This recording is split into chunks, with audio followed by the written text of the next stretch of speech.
Halo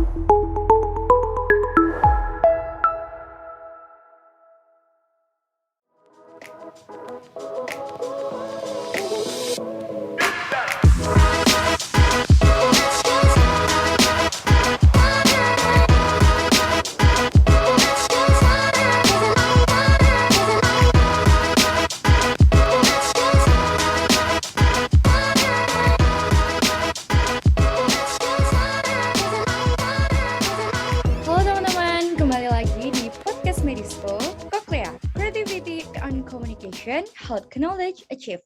Bersama aku, Radya Pritiwi. Duh, pasti kangen gak sih sama podcast ini? Pastinya dong, karena podcast ini tuh bakal ngebawain tema yang seru dan pastinya memberikan wawasan. Komplit banget sih ini, ibarat makanan ya. Ini tuh udah kayak nasi goreng pakai telur, jadi komplit abis. Ngomong-ngomong, teman-teman pernah dengar tentang ganja medis nggak sih? Harusnya pernah dengar ya, karena beberapa waktu lalu itu sempat viral nih tentang aksi seorang ibu yang anaknya mengalami cerebral palsy, sehingga meminta pemerintah untuk melegalkan ganja buat medis, ya nggak sih? Dan dengar-dengar juga nih, kemarin tuh ada rencana loh buat legalisasi ganja di Aceh. Nah, kalau menurut teman-teman gimana nih tentang ganja medis ini? Apakah teman-teman tim pro atau tim kontra yang punya opini sendiri? Nah, daripada kita bingung nih, lebih baik kita langsung tanya aja nih ke bintang tamu kita yang pastinya beliau ini memang sudah sangat ahli di bidang ini. Yap, kita sudah bersama dengan Dr. Prajogo Wibowo, Magister Kesehatan. Selamat sore, Dokter. Selamat sore adik-adik semua. Ya. Baik, bagaimana kabarnya, Dokter? Alhamdulillah baik. Alhamdulillah baik ya, Dokter. Nah, teman-teman semuanya, Dr. Prajogo ini merupakan dosen mata kuliah farmakologi. Jadi, akan mengupas secara tuntas tentang topik kita pada hari ini, yaitu tentang ganja medis. Nah, baik Dok, sesuai dengan topik yang sudah tadi sempat di-spill, sudah dibilangin tentang ganja medis ini, Dok. Mungkin boleh dong kita kenalan lebih dulu tentang ganja medis. Apa sih itu ganja medis, Dok? Di sini saya akan menjelaskan istilah ganja medis yang dipakai untuk hal-hal yang berhubungan dengan kesehatan. Nah, di dalamnya atau di dalam ganja medis itu mengandung cannabidiol yang nantinya akan disingkat dengan CBD ya. Itu dipakai sebagai terapi bagi berbagai penyakit terutama kejang atau epilepsi. Nah, di luar ganja medis itu nanti ada istilah ganja rekreasional ya, ada istilah itu. Oke, jadi ya kalau ganja medis tadi mengandung CBD, jadi cannabidiol. Sedangkan kalau ganja biasa yang juga istilahnya ganja rekreasional itu mengandung tetrahydrocannabinol (THC) yang menyebabkan seorang pengguna dapat mengalami sisoaktif ya atau sensasi fly ya. Jadi kita harus bedakan, yang satu untuk terapi, yang satu untuk banyak disalahgunakan. Oke. Baik Dok, sesuai tadi dengan namanya ganja medis ya Dok. Pastinya berarti ini tuh erat kaitannya dengan bidang kedokteran. Nah, bagaimana penggunaan ganja medis sejauh ini dalam dunia kedokteran Dok? Oke, jadi tadi ganja medis itu adalah cannabidiol. Nah, saya akan menjelaskan dulu apa itu cannabidiol. Cannabidiol itu komponen non psikoaktif dari tanaman hemp. Hemp itu adalah varietas dari tanaman ganja atau cannabis sativa ya nama latinnya. Atau dikenal juga sebagai ganja industri. Nah, di Amerika produk CBD ini yang dijual itu adalah derivat dari tanaman yang varietas hemp yang rendah kadar THC-nya. Nah, itu untuk itu FDA ya Badan POM Amerika itu mengapprove ya. Jadi memperbolehkan produk dari Jazz Pharmaceutical atau Epidiolex itu nama dagang ya ini, maaf saya harus menyebutkan nama dagang karena memang ini yang satu-satunya di-approve oleh FDA itu untuk kejang, seizure atau epilepsi tertentu. Jadi ganja medis itu cannabidiol. Nah, nanti kita bedakan dengan THC tadi yang untuk rekreasional. Nah, karena bidang saya farmakologi, nah saya minta waktu ini agak panjang ini. Saya harus menjelaskan apa Itu sih ya. karena apa itu cannabidiol. Nah, dari bidang saya cannabidiol itu sebenarnya adalah ada tiga bentuk, tiga jenis atau tiga macam ya. Jadi cannabidiol yang isolat itu bentuk murni dari cannabidiol atau CBD. Kemudian ada yang full spectrum cannabidiol. Itu adalah ekstrak yang mengandung beberapa senyawa tanaman ganja atau kanabis seperti terpen ya, terus flavonoid dan cannabinoid yang lainnya. Kemudian bentuk yang ketiga atau macam yang ketiga itu adalah yang broad spectrum cannabinoid, cannabidiol maaf, CBD ya, broad spectrum CBD. Nah, dari ketiga ini saya akan jelaskan lebih dulu masing-masing. Apa itu CBD isolat? CBD isolat tidak mengandung senyawa tanaman kanabis lainnya. Jadi dia praktis kadar THC-nya sangat rendah. Ya. Nah, tadi yang bisa menyebabkan fly kan yang THC. Nah, jadi CBD isolat ini kadar THC-nya sangat rendah. Biasanya bentuk sediaannya adalah kristal atau biasa disebut CBD kristal. Nah, diperolehnya dari mana? Tetap dari tanaman hemp tadi yang sudah saya jelaskan dengan berbagai cara ekstraksi. Bisa dari ekstraksi karbon dioksida, bisa dari destilasi penguapan, bisa dari ekstraksi solvent maupun bisa dari ekstraksi lipid. Sejak tahun 2015 itu sudah dilakukan penelitian tentang CBD isolat ini. Pada tahun 2015, CBD isolat dipakai sebagai anti nyeri dan inflamasi atau peradangan. Nah, CBD isolat ini tadi tidak mengandung THC atau sangat rendah ya, mendekati nol. Nah, cuman kita tidak bisa memungkiri walaupun ini tidak mengandung THC maksud saya, tapi tetap namanya suatu bahan, suatu senyawa pasti ada efek sampingnya, ya kan? Nah, efek sampingnya yang terutama adalah menurunkan nafsu makan, ya. Bisa diare, juga bisa kelelahan, berat badan bisa turun, insomnia, bahkan penggunanya akan irritable, ya. Itu kalau dari CBD isolat. Nah, bagaimana sih penggunaan CBD isolat? Biasanya diberikan secara sublingual atau di bawah lidah, ya.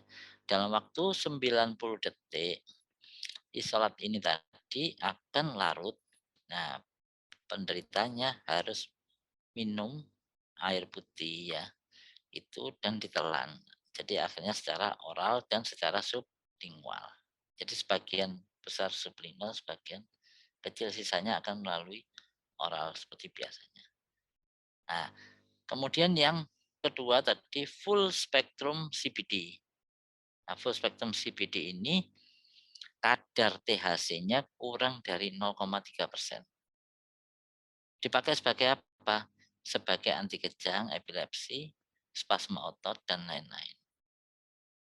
Nah, yang bentuk ketiga adalah broad spectrum CBD. Itu mirip full spectrum CBD, juga mengandung kurang dari 0,3% THC. Nah, bagaimana sih mekanisme kerja CBD? Nah, CBD itu menghasilkan efek pada tubuh melalui ikatan dengan reseptor kanabinoid yang ada di dalam tubuh kita sendiri. Jadi ada sistem endokannabinoid. Nah, dalam tubuh itu ada dua reseptor. CB1 reseptor itu berada di seluruh tubuh, terutama sebagian besar ada di otak. Nah, CB1 ini nanti mengkoordinasi gerakan ya, nyeri, emosi, mood, berpikir, nafsu makan, memori, dan fungsi lainnya. Kemudian juga ada CB2 reseptor, terutama untuk sistem imun. Nah, di sistem imun ini juga mengatur nyeri dan inflamasi. Bagaimana dengan THC? THC itu berikatan terutama dengan CB1 reseptor. Nah, reseptor CBD dalam tubuh akan menghasilkan yang namanya endokannabinoid. Nah, endokannabinoid inilah yang nanti akan bekerja sebagai obat ya, sebagai terapi. Nah, penelitian tahun 2018, nah ini tadi kan 2015. Nah, 2018 CBD dipakai untuk nyeri kronis, artritis ya. Bahkan yang tadi yang apa diviralkan itu kan yang tentang CP ya. Nah, ya cerebral palsy. Ya ini termasuk salah satu penelitian yang dilakukan sejak tahun 2018. Oke, saya mudah-mudahan mengerti. Memang penjelasannya panjang sekali. Iya, baik Dok. Ya, Tadi kan juga sudah dipaparkan Dok tentang perbedaannya dan juga tadi juga sudah ada fenomena tentang aksi seorang ibu yang anaknya mengalami cerebral palsy. Apakah ganja medis ini memang hanya satu-satunya alternatif dalam pengobatan seperti cerebral palsy ini, Dok? jadi sebenarnya obat yang lain itu ada, tetapi ada resistensi pada beberapa pasien terhadap obat-obat. Nah, bila terjadi resistensi terhadap obat di luar CBD ini, maka memang CBD bisa sebagai obat alternatif atau sebagai obat pilihan ya, kalau memang sudah ada resistensi dari obat-obat yang lain ya, untuk CB. Memang terutama pada pasien CB itu kan sering sekali terjadi kejang ya. Jadi sebagai obat anti kejang memang CBD lebih poten. Tetapi nanti kita lihat bahwa masih banyak hal-hal yang harus kita waspadai terhadap CBD ini. Baik, Dok. Tadi juga sempat membahas setelah adanya aksi ibu ini, yang terkait dengan meminta, legalisasi ganja medis, juga sempat saya dengar-dengar bahwa adanya legalisasi, ganja, di Aceh, Dok. Nah, itu bagaimana, Dokter, potensi ganja medis di Indonesia, Dok? Jadi kalau dianggap legalisasi, selama ini sebenarnya ada beberapa peraturan ya terkait medis apa terkait industri. Jadi di luar medis sebenarnya, di luar medis ya, ini yang saya baca selama ini ada beberapa produk yang memang tidak dipakai untuk medis dan tidak dipakai memang untuk risiko penyalahgunaannya. Itu ganja ini untuk industri ya. Jadi ganja itu untuk industri. Ya jadi tanamannya spesifik ya, tanamannya spesifik yaitu yang varietas M tadi, bukan yang ganja-ganja yang lain. Kan yang varietasnya banyak ganja itu. Nah, apabila memang legalisasi ini dilakukan, nah mari kita lihat apa efek samping dari ganja ini, apa atau yang paling ringan tadi kan saya jelaskan bahwa ini CBD isolat, ya toh? CBD isolat itu dari 3 varian yang paling aman dikatakan tidak mengandung THC, ya kan. Jadi nanti kita bisa lihat dan mungkin akan saya jelaskan, oke. Baik, Dok. Seperti yang sudah dijelaskan bahwa ganja medis ini kan memiliki sisi positif yang bermanfaat dalam dunia kedokteran, Dok. Terlebihnya bagi beberapa pasien yang memang membutuhkan seperti yang sudah dijelaskan tadi. Nah, apakah legalisasi ganja di Indonesia itu diperlukan, Dok? Jadi seperti halnya kalau kita lihat bagaimana morfin, morfin itu hanya digunakan oleh dokter anestesi ya di rumah sakit besar. Jadi hanya di saat dibutuhkan untuk operasi ya. Jadi apakah morfin itu ada di Indonesia? Ada, tapi untuk medis dan terbatas ya. Jadi terbatas hanya di rumah sakit besar terutama dan dipakai untuk menangani kasus-kasus anestesi ya. Jadi untuk operasi. Nah, bila ini memang mau dilakukan untuk ganja medis, seberapa kuat pengaturan kita itu penting ya. Jadi karena banyak negara itu masih belum bisa mengatur, hanya sederhana saja tadi tentang ekstraksi ya. Ekstraksi tadi itu seberapa kita bisa mengatur kadar CBD itu tadi bisa mendekati nol kadar THC-nya, ya kan? Jadi kita mengisolasi hanya CBD-nya, tetapi tidak ada ikutan zat yang lain, THC dan sebagainya. Nah, kalau ada ikutan zat yang lain, pasti akan menjadi penyalahgunaan, drug abuse ya. Jadi kalau ada ikutan seperti THC, tadi aja dibatasi 0,3%, ya kan sangat rendah itu. Bahkan CBD yang isolat harus mendekati nol atau tidak mengandung sama sekali THC. Kenapa seperti itu? Ternyata ganja sendiri mau mau yang CBD yang nol ya atau yang sekarang dilegalkan oleh FDA tadi yang di-approve yang saya jelaskan tadi. Itu ada efek yang agak berbahaya. Karena apa? Begitu pasiennya ini depresi, terjadi istilahnya dia akan cenderung suicide ya. Jadi ada pikiran pasien itu untuk melakukan bunuh diri.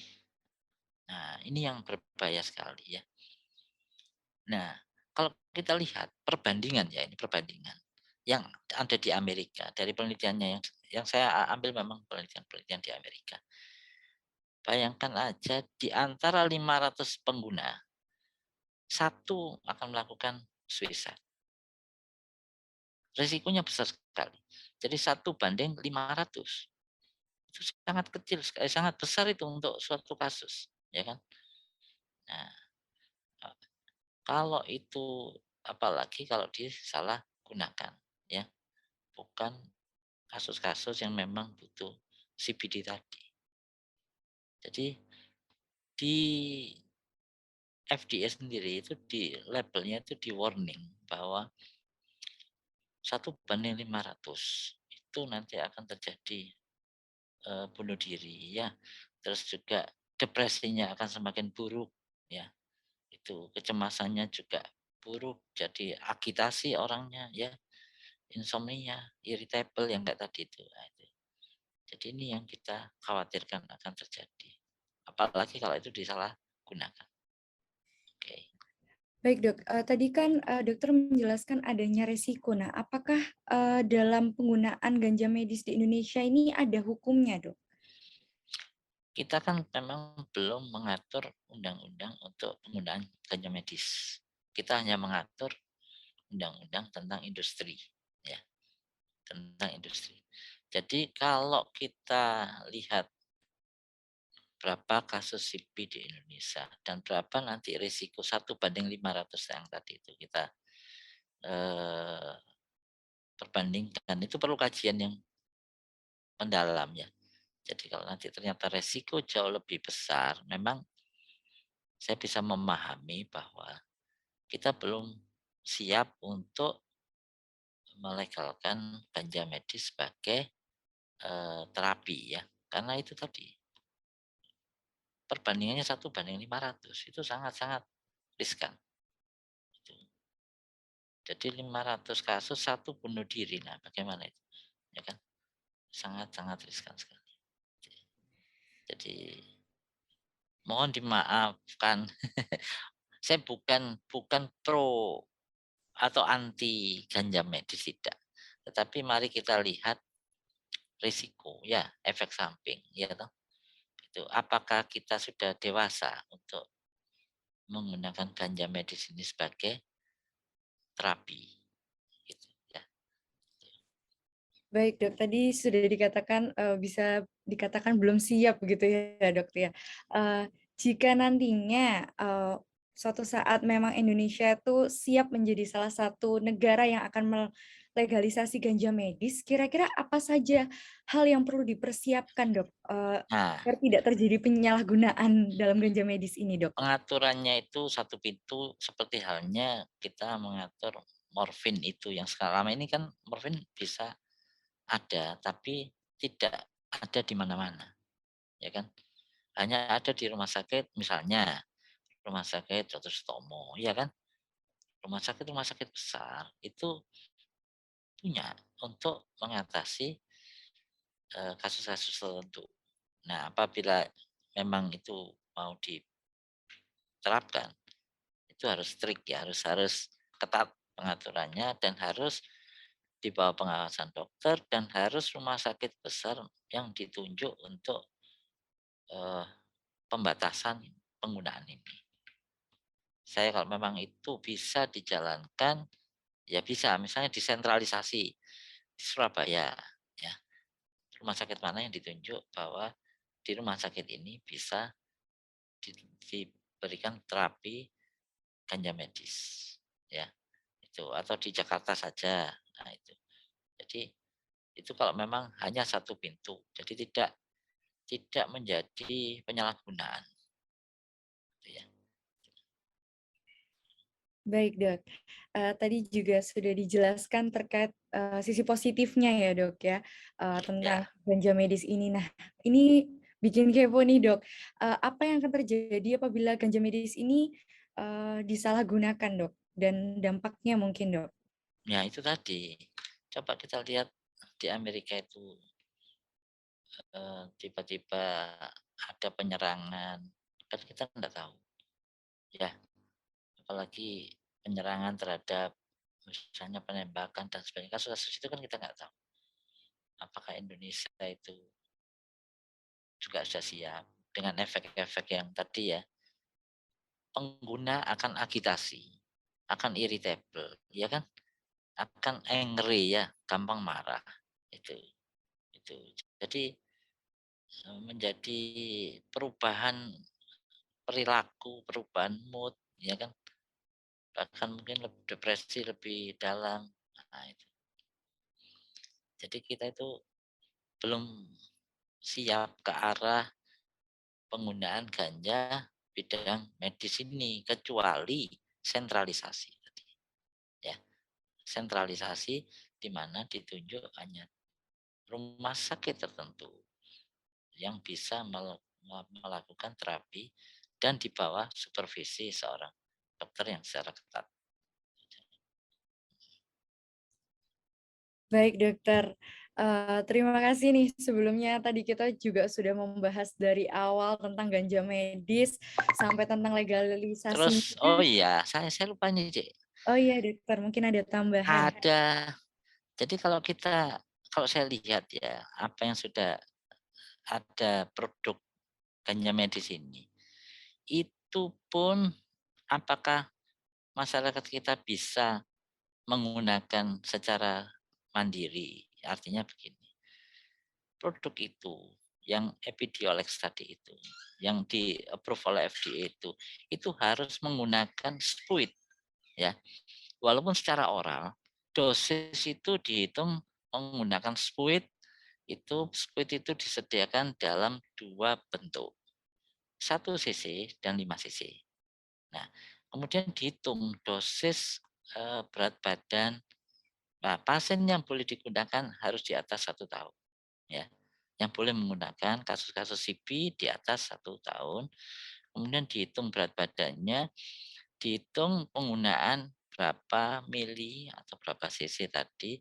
Nah, nanti ini kapan kita menggunakan, speed yang 1 cc, kapan menggunakan speed yang 5 cc. Nah, apakah masyarakat kita bisa mengukur?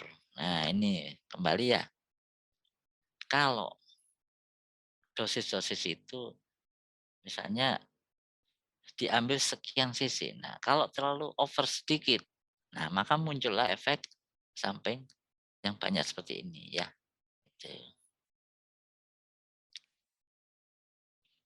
Oke, jadi itu aja tambahan saya mohon maaf, nanti kita bisa ketemu lagi untuk membahas tentang ganja medis. Baik, terima kasih ya dokter. Sebelumnya tadi kita sudah banyak membahas tentang ganja medis dari awal sampai akhir dan gak kerasa waktunya sudah habis nih.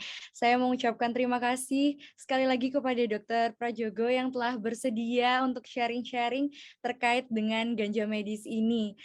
Dan saya juga ingin mengucapkan terima kasih kepada para pendengar podcast kita yang telah mendengarkan podcast ini dari awal sampai akhir. Semoga apa yang telah disampaikan oleh Dr. Prajogo ini bisa bermanfaat bagi teman-teman semuanya. Dan buat teman-teman semuanya, jangan lupa untuk stay tune terus buat podcast selanjutnya dan jangan sampai ketinggalan episode-episode podcast terbaru kita. Bye, see you guys. Terima kasih semua.